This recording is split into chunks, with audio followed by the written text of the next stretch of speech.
Gustavo Alegre. Estas y otras cuestiones de esta actualidad hoy en Club de Prensa, que vamos a compartir con quienes ya nos acompañan en esta mesa de trabajo, con Alfonso Fernández, que es periodista de la agencia EFE aquí en la capital estadounidense, especializado en cuestiones de información económica. Alfonso, ¿cómo estás? Muy buenos días. Buenos días. Gracias por estar con nosotros. Y con el profesor que también nos acompaña, Eric Langer, profesor de Historia de la Universidad de Georgetown. Profesor Langer, ¿cómo está? Buenos días. ¿Está contento? ¿Cómo? ¿Está contento, profesor? Sí, estoy bastante contento. Es que antes de comenzar hablábamos de esas elecciones en Bolivia que abren la puerta, profesor, a una posible segunda vuelta. El oficialismo de Evo Morales esperaba conseguir esos resultados que evitasen esa segunda vuelta, porque todos los analistas insisten en subrayar que la segunda vuelta parece que no le favorecería. Pasarían Carlos Mesa, el expresidente, y Evo Morales, que si bien habría ganado en esa primera vuelta, no habría obtenido los votos necesarios como para evitarla. Y en la segunda vuelta todas las voces de la oposición se sumarían y podrían darle la victoria a Mesa, que acabaría con casi 14 años de gobierno de Morales. Sí, exactamente. Es que, bueno, los otros dos partidos era un ministro presbítero que presbiteriano, eso es, hay que decirlo bien. Chi Hyun-chung. No, pero yo quiero, bueno, el castellano no es mi primer idioma, pero quiero hablar bien. Tiene el 8% más. Oscar Ortiz, que era de Santa Cruz, tenía el 4,5%, y se suma a todo eso que en las últimas cifras Carlos Mesa ya tiene 39,4%, con 100% ya contado el conteo rápido, no el conteo final, y eso ya suma más que 50%, y tanto Chung como Ortiz le han dado a él ya el apoyo a Mesa, y si sigue así, entonces es muy probable, aunque uno nunca sabe obviamente, que Mesa podría ganar en la segunda vuelta, que se daría ya en 60 días, que sea poco tiempo, pero sería algo histórico, porque hasta ahora Evo Morales ha ganado siempre con una mayoría. La primera es una mayoría escueta, aunque igual tenía, bueno, la oposición era muy dividida, pero la vez pasada fue 61%, entonces de una forma abrumadora, y ahora ya no. Y hay varias razones que podemos hablar. Si Evo Morales tenía que haber conseguido o bien el 50% más uno, o bien el 40% con una distancia de 10 puntos respecto del siguiente competidor, lo cual no ha pasado en estas elecciones, que de acuerdo a los conteos dejarían a un Evo Morales con un 45% de los votos, y su inmediato contendor, Carlos Mesa, a el 38,16, lo cual no confirma ninguna de las dos normas anteriores. Bueno, ya hay conteo más ajustado. Más ajustado, que ya hace 39% por Mesa, y el casi 4%, 3,9%. Pero es casi igual, sí. El problema es que Evo Morales tuvo la mala suerte que hubieron todos esos incendios en Chiquitanía y Chaco. ¿Usted cree que solo son los incendios? No son de eso, sino también... Porque 14 años en el poder, quieras o no, desgastan. Sí, no se desgasta, sino como había también un sondeo, una elección, ¿cómo se dice? Un sondeo donde él perdió más bien para ser reelegido, y después igual la Corte Suprema dijo que sí podía ser reelegido. Eso también fue muy malo. Y también él tiene un avión muy bonito, nuevo, tiene un palacio de gobierno, tiene un museo que costó $7 millones para poner allá en Alanoca, un lugar muy apartado. Y todo eso, le da como si fuera rey en vez de un presidente de una república. Sí, yo creo que el referéndum que planteó la reforma constitucional para volver a presentarse y que perdió, y que luego el tribunal dio la vuelta asegurando que sí que era constitucional, creo que ha sido un punto de inflexión, ¿no?, en Bolivia y especialmente en la presidencia de Evo Morales, ¿no? Si bien, como decía muy bien el profesor, llegó al poder de una manera consolidada, luego se impuso en dos sucesivas elecciones también de forma mayoritaria, pero lo cierto es que el desgaste de estar en el poder, también un poco la caída del precio de las materias primas, de las que Bolivia es uno de los grandes productores, y estas pequeñas cuestiones de último momento, como los incendios, etcétera, yo creo que han hecho mella en la figura de Evo Morales. No obstante, hay que recordar que es la gran figura de la izquierda del siglo XXI que se ha consolidado en Latinoamérica o que ha logrado mantener el rumbo económico y una estabilidad política que no se veía en el país casi históricamente, ¿no? O sea que yo creo que si se confirma, habrá que esperar a la segunda vuelta, pero si se confirma la derrota de Morales, creo que es un momento histórico no solo en Bolivia, sino en Latinoamérica, de una cierta ola de izquierda que parece que se disuelve, ¿no? Sí, una cosa más, creo que es muy interesante que en Bolivia hay una bifurcación casi absoluta entre el occidente y el oriente. No sé si tienen mapa sobre eso. Podemos poner los mapas mientras usted lo explica. Mapas que muestran cómo en el occidente del país claramente las posiciones están a favor de las candidaturas opositoras y en el oriente están al revés, el oficialismo. Sí, sí. En el oriente la oposición, el occidente el oficialismo. Más bien, porque el oficialismo tiene la parte de Santa Cruz. No, el occidente es más bien el otro lado. Santa Cruz del oriente, sí. Entonces, en el oriente habían puesto los incendios y todo eso, y en el occidente es más una zona mucho más indígena, andina, y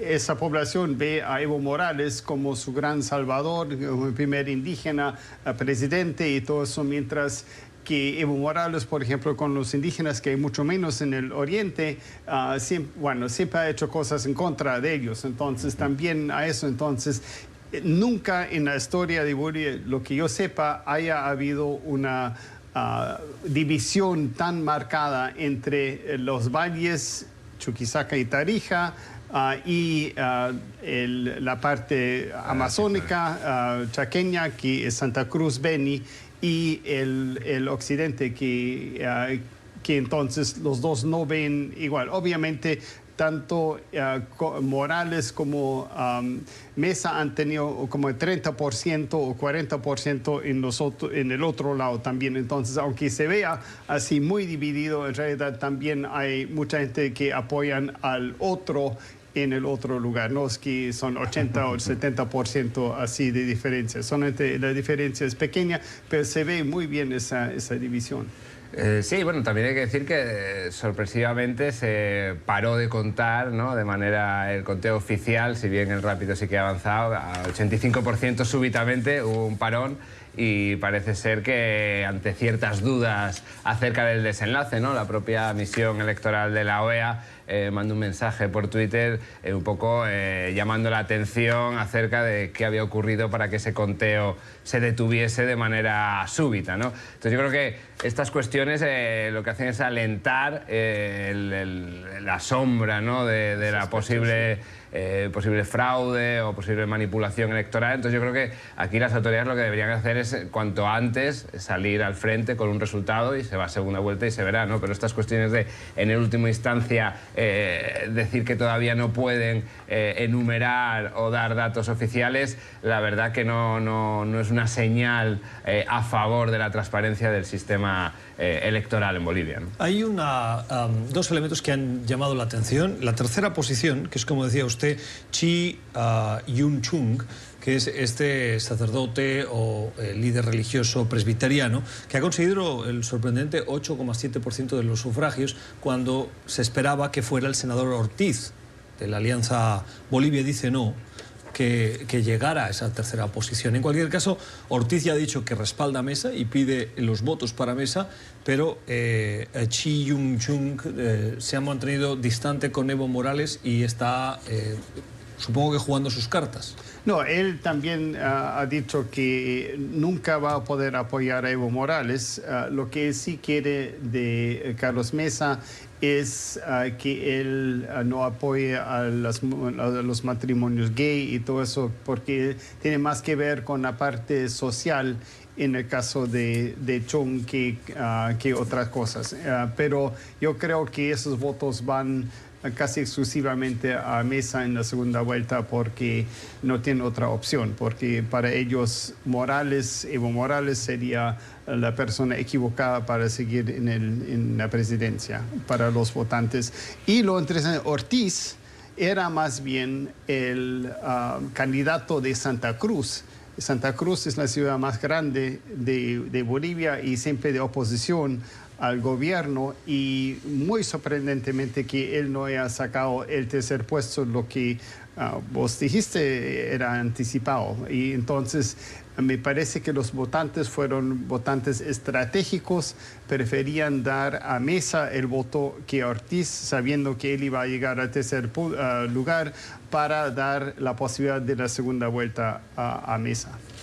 ¿Qué opciones tiene Evo Morales de conseguir una victoria en una segunda vuelta contra Carlos Mesa? Uno nunca sabe, en primer lugar. Pero yo creo que tiene alguna posibilidad, pero es mucho menor que antes, y la probabilidad más grande es que Mesa salga ganador. Y obviamente nunca está predicho nada en la política y uno no sabe, faltan 60 días para determinar eso.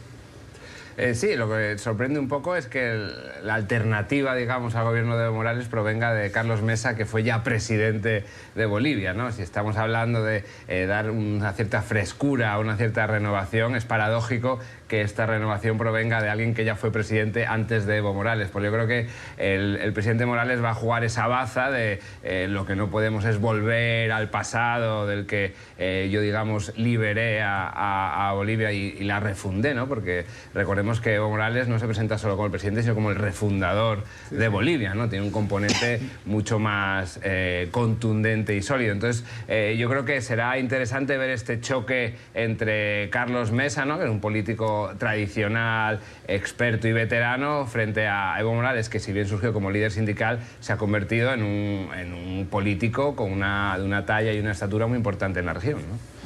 11:44 en Santiago de Chile. El país intenta volver a la normalidad después de los graves altercados que se han producido en las últimas horas, con saqueos, toques de queda y presencia de tropas en las calles, en un intento del presidente Sebastián Piñera de volver a poner orden frente a unas protestas que han superado cualquier expectativa y previsión. Dice Piñera en las últimas horas que el país está en guerra y que conocen perfectamente quién está detrás de esos movimientos violentos y que están dispuestos a todo, a cualquier cosa. ¿A qué se refiere Piñera? No está claro exactamente a qué se refiere. Él parece que dibuja un escenario concreto, como que parece que hay una movilización específica con una gente que lo coordina, etcétera, pero parece más bien que esto es una frustración colectiva que ha acabado, si bien como hablábamos antes, el detonador ha sido la subida de las tarifas del transporte, que en sí mismo en el metro no era una gran subida, pero que había tal cantidad de problemas y frustraciones previas que fue simplemente poner ahí la mecha en la gasolina. Yo creo que el discurso de Piñera de tanta dureza, ¿no?, hablando de guerra, etcétera, no tengo claro que contribuya a una solución a corto plazo, porque lo que estamos hablando es de una frustración de todo el país acerca de la desigualdad económica, del alto costo de vida, etcétera.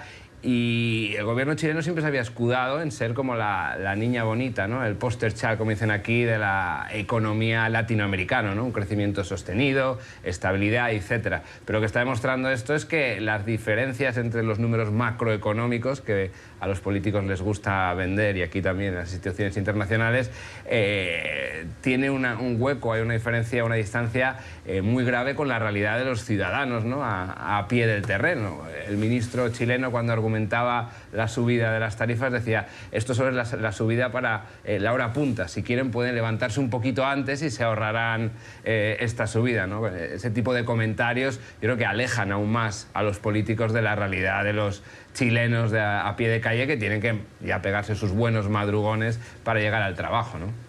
Sí, estoy totalmente de acuerdo. Algunos de derecha han dicho, no, eso viene de Venezuela y todo eso. Yo creo que eso es mentira, eso no tiene nada que ver porque es un movimiento sin liderazgo, más bien son los estudiantes que están liderando esto y realmente están frustrados con todo el problema justamente de desigualdad.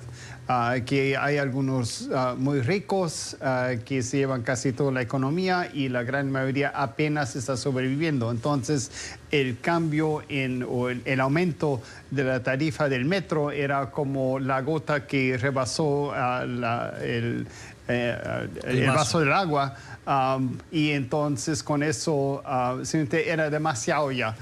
Que la gente apenas estaba viviendo, entonces iba a vivir peor.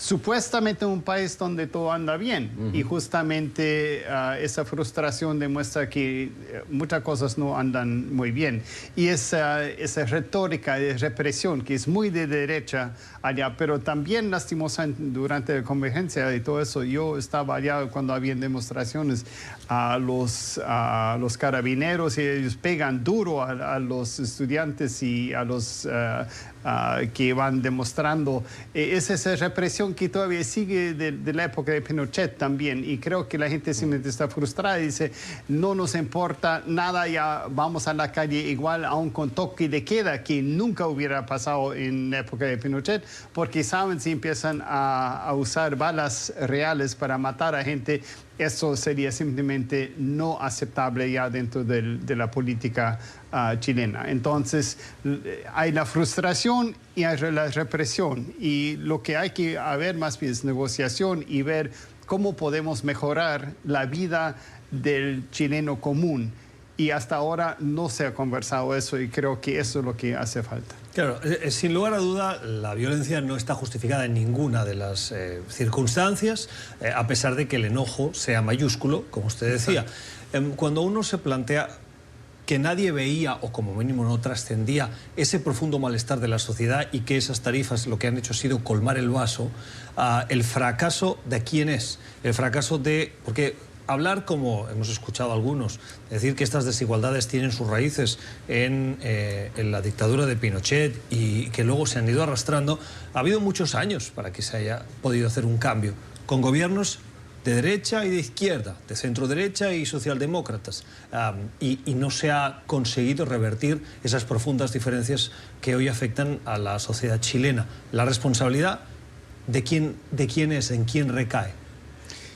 Bueno, el problema es que durante la dictadura de Pinochet pusieron como una camisa de fuerza en la Constitución, que era muy difícil revertir la política económica, que también ha llevado a cierta estabilidad económica de Chile, pero el problema es redistribuir algo de los ingresos de Chile, especialmente del cobre y todo eso. Ha sido casi imposible, aún de la centroizquierda que estuvo en poder muchos años, han intentado, pero el problema ha sido que el Senado por muchos años era dominado por la derecha, aunque tenían la minoría, simplemente por cómo lo habían distribuido.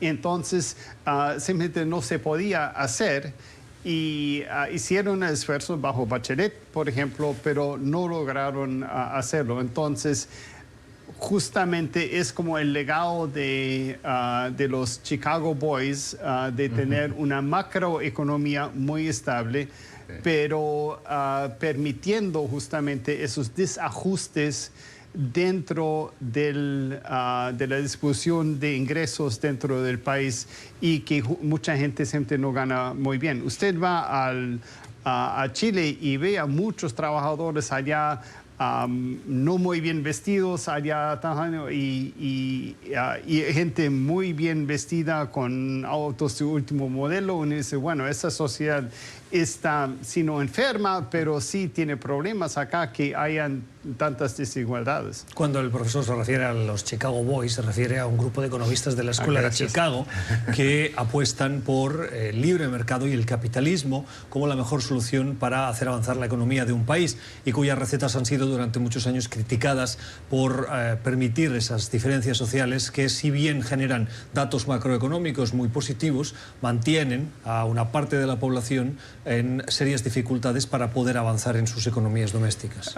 ¿Podrías venir y dar una clase en... Profesor, usted es más, mi universidad, más estudiado que yo simplemente hago la referencia. Pero explica muy bien. Bueno, Alfonso.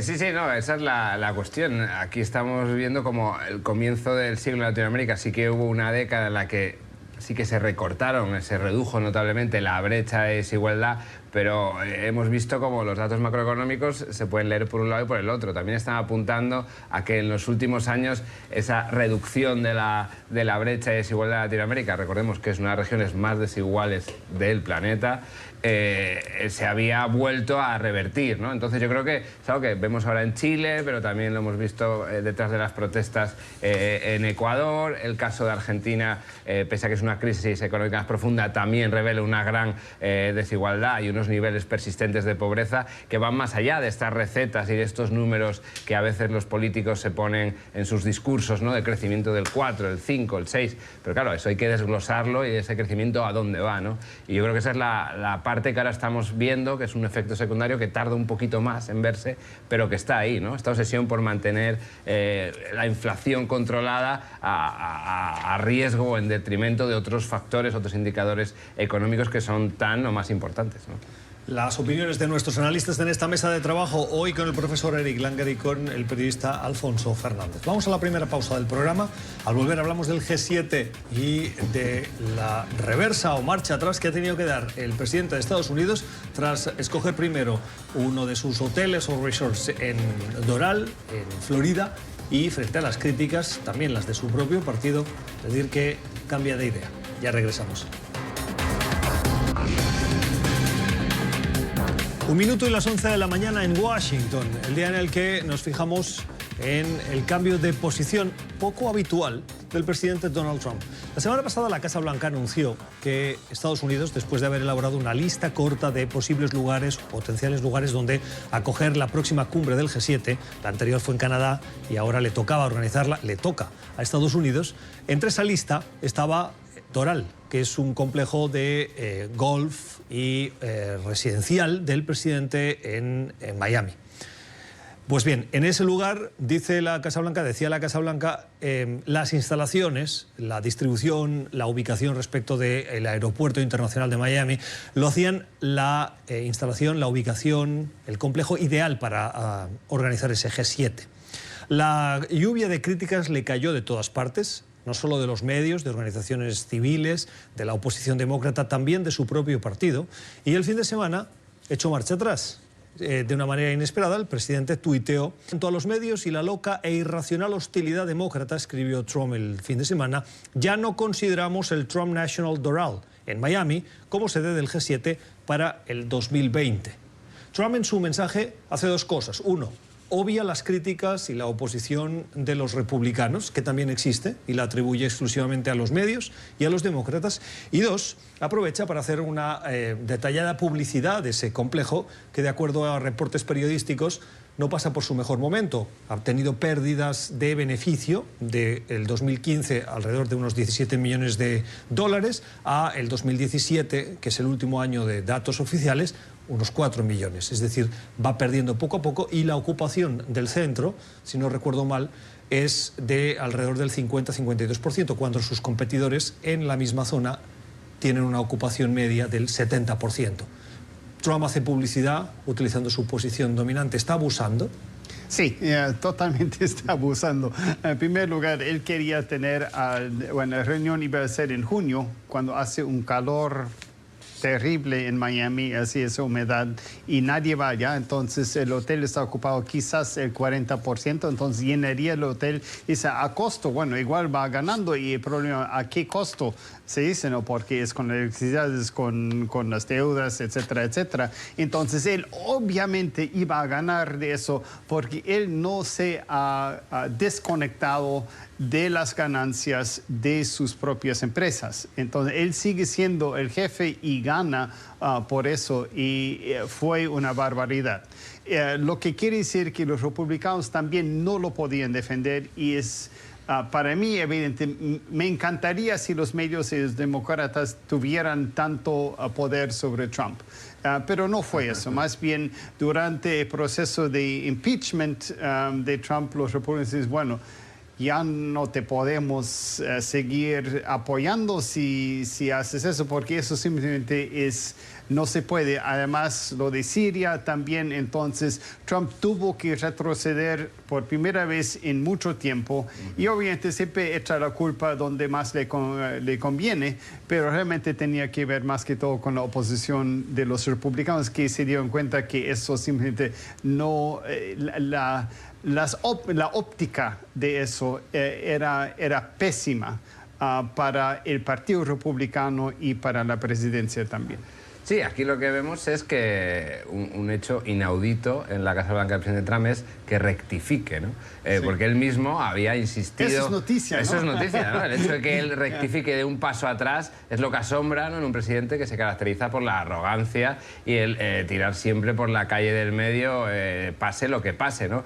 Pero como bien dice el profesor, aquí la cuestión es que los republicanos, la presión de los republicanos ha sido tal de no te podemos seguir defendiendo en todos los líos en los que nos vas metiendo, ¿no? En el caso de Siria y los kurdos ha sido muy notable, ¿no? Algunos de sus grandes defensores en el Senado, como Lindsey Graham, no pudieron más que dejarle en fuera de juego, diciendo es imposible que yo te vaya a respaldar en esta cuestión cuando es uno de los aliados fundamentales en la región, ¿no? Entonces yo creo que aquí Trump simplemente ha cedido, no sé si en un gesto de inteligencia política o debido a la gran presión republicana, ¿no? El hecho también de que fuese un tuit el sábado por la noche indica también que fue algo que ha venido dándose durante toda la semana, ¿no? La presión acerca de esta historia, ¿no? Y luego el hecho insólito, que es que aquí nos estamos acostumbrando a unas cuestiones que en cualquier otra presidencia serían motivo de escándalo diario, ¿no? Que es el hecho de que el presidente organice una reunión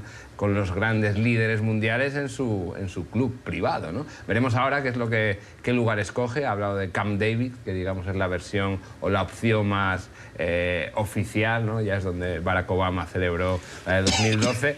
Pero lo cierto, y aquí lo que a mí más me sorprendió, ha sido el hecho de ver al presidente Trump dando un paso atrás y reconociendo un error, ¿no? Aunque lo haga a su manera, que es culpando a nosotros, ¿no? Habéis citado dos nombres que me parecen clave. El Senado tiene voces republicanas, lógicamente, y el senador Lindsey Graham es uno de los principales aliados del presidente. Pero también está la de Mitt Romney. Esta mañana leía que en el momento en el que uno de los dos, o los dos, den un paso firme de oposición al presidente, esto podría abrir la puerta a que otros senadores, que hoy son senadores que buscarán la reelección en el 2020 de estados bisagra, estados pendulares, puedan hacer lo mismo, lo cual dejaría al presidente en una posición de debilidad. Los demócratas necesitarían 19 votos republicanos para avanzar el posible proceso de juicio político que hoy controla el Senado los republicanos, pero con este volteo de votos podría abrir la puerta a que avanzase ese juicio.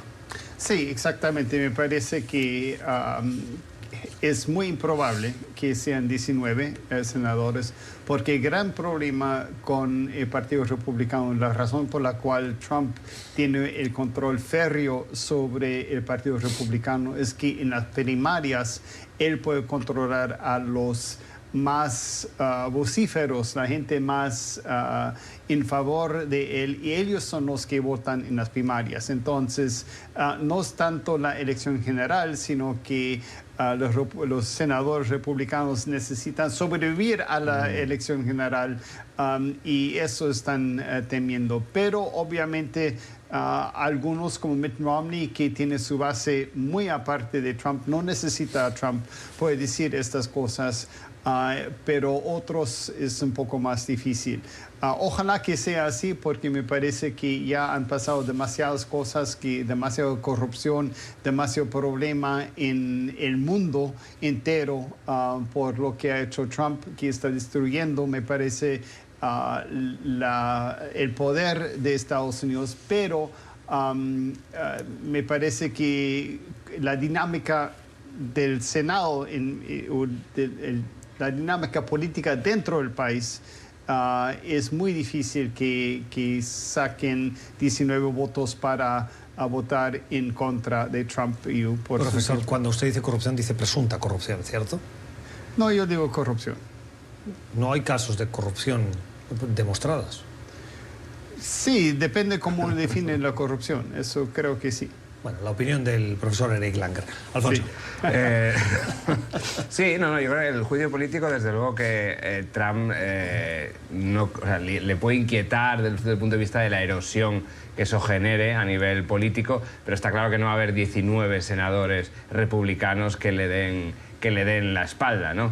Luego, desde luego, también hay que encontrar que igual habría algún demócrata, ¿no? El caso de Virginia Occidental, por ejemplo, algunos demócratas en zonas rojas, como dicen aquí, en zonas republicanas, que podría apoyar al presidente Trump, ¿no? Yo creo que esto es el juego político que vamos a vivir hasta final de año y que ya se va a mezclar con las elecciones del próximo, ¿no? Y aquí creo que es la gran confusión y la gran incertidumbre, es que no sabemos, porque no hay un precedente, cómo van a jugar ambas cuestiones, ¿no? La del juicio político y una beligerancia total en el Congreso entre demócratas y republicanos, y por otro lado la campaña electoral, especialmente en el ámbito demócrata, que vemos como está más disputada que nunca y no se ve un líder que pueda encabezar o que pueda dirigir al Partido Demócrata en estos momentos. Vemos un partido lleno de grietas, con opciones muy dispares, y que yo creo que pueden hacer como esta persona que trata de caminar a varios sitios a la vez y que acabe cayéndose, ¿no? Las opiniones en este club de prensa hoy con Alfonso Fernández y con el profesor Eric Langer. Vamos a una nueva pausa, la segunda en este club de prensa de hoy. Regresamos. Ya regresamos con Club de Prensa. Dolor, inflamación, rigidez. Cuando te duelen las manos, no funcionas bien. Hasta ahora. Presentamos los nuevos guantes de compresión Copper Fit con tecnología Sure Grip para darte más potencia, más control y más movilidad que nunca. Usando nuestro material de compresión más avanzado con cobre impregnado, creamos un guante ultra ligero que será como tu segunda piel para ayudar al alivio y recuperación de dolores musculares y rigidez articular. Y tienen las nuevas bandas antideslizantes Sure Grip que te dan una mejor sujeción para un control aún mayor. Cuando hago trabajos de construcción, necesito un control total de mis manos. Esta superficie antideslizante te da un estupendo agarre. Hacen que mis manos sean más útiles. Estos guantes me han cambiado la vida. Me han ayudado con la flexibilidad, el dolor y la inflamación. Son súper cómodos y me ayudan a hacer mi trabajo aún mejor. Tela felpada y transpirable y diseño de dedos abiertos para un rango más amplio de movimiento, sensibilidad y control. Por mi tipo de trabajo suelo tener dolor en las manos, pero los Copperfield me han ayudado muchísimo. No los cambio por nada. Antes me dolían las manos, pero desde que uso los guantes ya no siento dolor. Ahora los uso para todo. Con el teclado, con el teléfono, manejo con ellos y hasta duermo con ellos. Los guantes Copperfield son parte de mi vida. Los nuevos guantes de compresión Copperfield con tecnología Sure Grip alivian la dolorosa inflamación muscular y articular. Garantizado o te devolvemos tu dinero. Llama ya o visita compracopperfieldgloves.com y ordena los tuyos por solo $19.99. Llama ya y el envío es gratis. Para mí, los Copperfield son mi herramienta indispensable. Siéntete mejor con la compresión con cobre. Ordena tus guantes de compresión Copperfit ahora mismo. Visita compracopperfitgloves.com o llama al 1-800-870-3801. Soy Paola Serna desde Miami. Conectamos las realidades de los latinos con el mundo.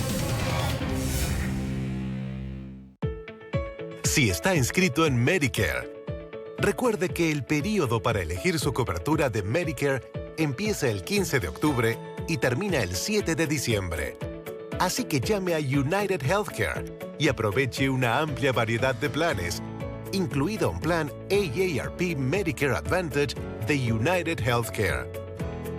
Puede combinar su cobertura hospitalaria y médica con la cobertura de medicamentos con receta de la parte D y más. Todo en un solo plan por una prima mensual baja y en algunas áreas directamente sin prima.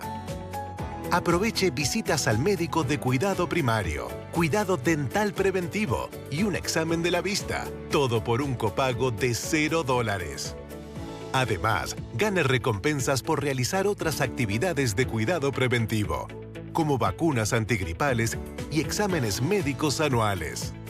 Ahora es el momento de llamar para informarse más sobre la variedad de planes que ofrece United Healthcare. Nuestros agentes de ventas bilingües con gusto responderán sus preguntas. También pregunte por nuestros planes PPO, que le permiten consultar a cualquier médico que acepte Medicare sin una referencia. Y pague costos dentro de la red en todo el país cuando consulte a médicos en la Red Nacional de Medicare de United Healthcare. Muchos de nuestros planes Medicare Advantage tienen copagos de $0 en los medicamentos con receta más comunes. Y con Renew Active, disfrute de una membresía gratuita a un gimnasio y recompensas por mantenerse activo. La inscripción anual termina el 7 de diciembre. Llame ahora mismo y aproveche todos los beneficios de un plan AARP Medicare Advantage de United Healthcare.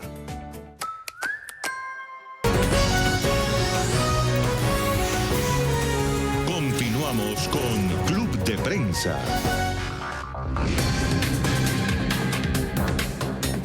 11:14 de la mañana en Ottawa, en Canadá, el día en el que los canadienses acuden a las urnas para elegir los representantes en el Parlamento y a partir de ahí esperar que de ese resultado pueda emerger un primer ministro.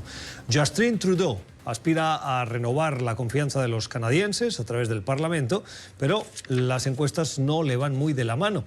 Dice que puede contar, los analistas, con una intención de voto, el Partido Liberal de Trudeau, del 31,9%, seguido del Partido Conservador a una diferencia de una décima, el 31,8%, el Partido Conservador de Andrew Scheer.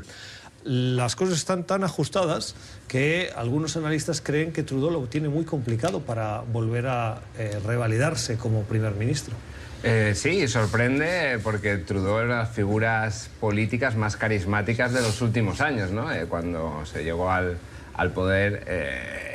Le llamaron el Obama canadiense. De hecho, bueno, hemos visto como Obama le ha expresado su respaldo explícito para añadir un poco más de atención a la cuestión, pero lo cierto es que era una de las grandes figuras del progresismo mundial, ¿no? Y llegó al poder aupado sólidamente en Canadá y con un reconocimiento internacional muy notable, pero hemos visto que estos 4 años han hecho mella en el liderazgo de Trudeau, diversos escándalos de corrupción, este último de cuando le aparecieron las fotografías con la cara pintada de negro. Lo cierto es que parece que ha perdido gran parte de respaldo dentro de lo que era su base, ¿no? Que era el progresismo entre los más jóvenes, ¿no? Vemos como las encuestas, si bien el empate con los conservadores es casi literal, la clave puede ser el nuevo Partido Demócrata de Jagmeet Singh, que son, digamos, un grupo que está dejando a la izquierda, ¿no? Situándose a la izquierda de Trudeau y potenciando, reclamando que sea más contundente en su defensa de, por ejemplo, cuestiones de energías renovables. Canadá tiene un problema ahí, una paradoja interna. Es uno de los grandes productores de petróleo del mundo, ¿no? Tiene Alberta en una de las grandes regiones productoras con crudo ultra pesado, pero a la vez, ¿no?, se vende o quiere venderse como una de las grandes economías verdes del planeta, ¿no? Entonces Trudeau ha tratado de caminar esta línea, esta cuerda floja, ¿no? Y parece ser que a veces se ha caído o estaba a punto de caerse, ¿no? Aprobó el gran oleoducto hacia el oeste, a la vez que defendía su compromiso con los acuerdos de París. Entonces yo creo que por este lado parece que la izquierda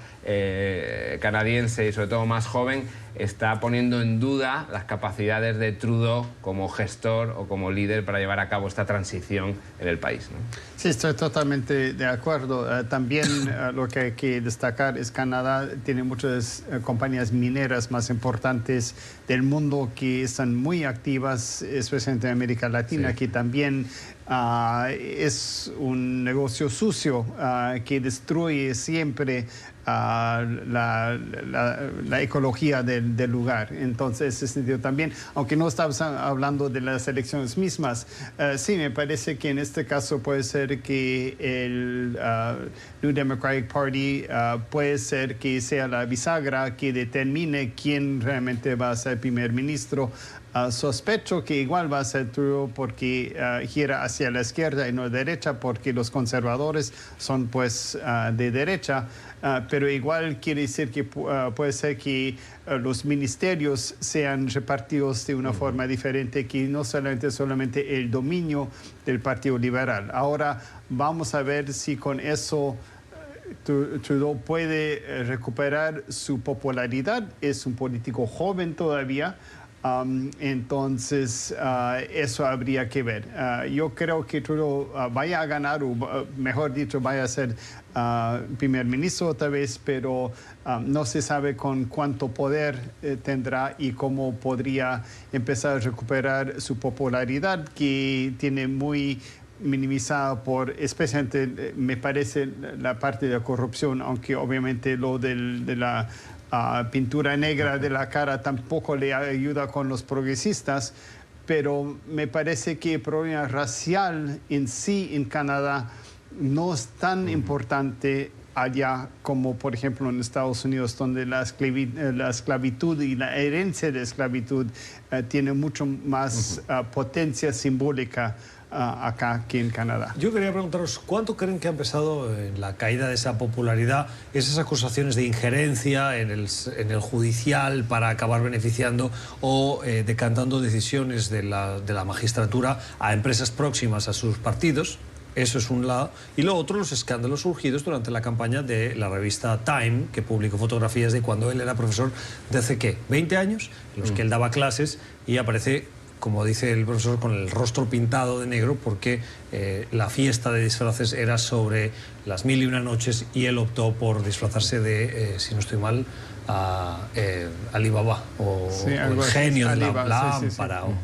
Yo creo que ambas cosas han confluido. Y estoy de acuerdo con el profesor, realmente en Canadá el peso o los problemas raciales no tienen la dimensión que adquieren aquí en Estados Unidos, ¿no? Pero sí que añaden otra tacha más, digamos, en el currículum de la presidencia de Trudeau, que había llegado como un líder casi inmaculado, ¿no? Sí, limpio. Apareció como todo el mundo, ¿no? Era elogios por todos lados, ¿no? En el caso europeo era casi como el deseado, ¿no? Todo el mundo quería reunirse con él, todo el mundo quería viajar a Canadá y hacerse la foto con Trudeau, ¿no? Lo que vemos es que 4 años en el poder son muy largos, ¿no? Y desgastan mucho, e incluso a estos niños prodigios de la política también se ven dañados o afectados o manchados, digamos, por estas cuestiones, ¿no? Pausa en Club de Prensa. Momento de hacer la tercera pausa para regresar en la recta final con los comentarios de un par de cuestiones de esta actualidad de hoy. Ya volvemos. Continúa la cuenta regresiva en Argentina para las elecciones presidenciales, en las que Mauricio Macri aspira a buscar la reelección y Alberto Fernández, según las encuestas, buscaría arrebatarle la silla democráticamente para volver a la Casa Rosada. En las últimas horas ha habido un debate, el segundo, de candidatos presidenciales, y lo que hemos visto fundamentalmente es una subida del tono de la dialéctica. Alberto Fernández ha aprovechado cada oportunidad que tuvo en ese debate para acusar y criticar las políticas de los gobiernos de Macri, y Macri le ha dicho a Fernández que la vuelta de su partido al gobierno sería la vuelta de un kirchnerismo corrupto que tiene infinidad de causas con la justicia. A lo que Fernández, profesor, le ha respondido con acusaciones a la corrupción del padre de Macri, que Macri ya había reconocido, pero que forman parte de la historia familiar, diciéndole: usted critica mi corrupción cuando usted no la vio en su casa. Sí, y tiene toda la razón. Los Panama Papers creo que dieron a conocer esto, pero al mismo tiempo decir que la corrupción del padre tiene que ver con su administración ahora es una cosa muy diferente, porque lo que pasó, la corrupción de Cristina Kirchner y de Alberto Fernández, fue durante las gestiones de gobierno, que es otra cosa.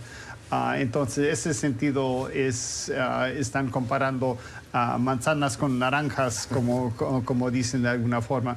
Pero igual, en el debate anterior dijeron que Macri no había sido muy contundente, esta vez sí lo fue. Tuvo un mitin muy grande últimamente en Buenos Aires también, entonces vamos a ver. Puede ser que él quiere de todas formas revertir los resultados electorales de primarias que había. Va a ser muy difícil, pero me parece que por lo menos se va acercando algo, porque por fin está empezando a hacer lo que debería haber hecho, tomando en cuenta que la economía todavía va mal y estructuralmente va a ser muy, muy difícil. Sí, si hay un lugar en el que todo puede pasar y se puede dar la vuelta a las encuestas, ¿no? Y el suspense es la identidad casi del lugar, es en Argentina, ¿no? Estamos ahí en las rectas finales y si bien... Es porque vos es español que dices eso. Pero el caso de Argentina, la cuestión de fondo es la crisis económica, que no se va a ir, gane quien gane las elecciones, ¿no? Ahí vamos a tener el problema de la economía, es cómo se va a encarar el día después de la victoria de uno o de otro, ¿no? Aquí tenemos al FMI, que esta semana, con el gran programa de asistencia, el más voluminoso de la historia del FMI Argentina, ha puesto el botón de pausa. Es decir, nosotros no vamos a tomar una decisión acerca de siguientes desembolsos hasta tener claro quién va a estar en la Casa Rosada, ¿no? Entonces yo creo que aquí el problema de fondo es cómo se va a gestionar la crisis económica después, que va a seguir allí, como el cuento de Monterroso de cuando desperté, el dinosaurio seguía allí. Pues igualmente, ¿no? La crisis económica va a estar allí al margen de quién o no ha ganado en los debates, ¿no? Entonces yo creo que ese es el gran dilema. Cuenta regresiva en Buenos Aires, en Argentina, para esas elecciones. Hasta aquí nuestro club de prensa de hoy lunes, que hemos compartido con el profesor de Historia de la Universidad de Georgetown, el profesor Eric Langer, y con el periodista de la agencia EFE de España, corresponsal en Washington, Alfonso Fernández. Gracias por la generosidad de su tiempo. Volvemos mañana. ¡Feliz jornada!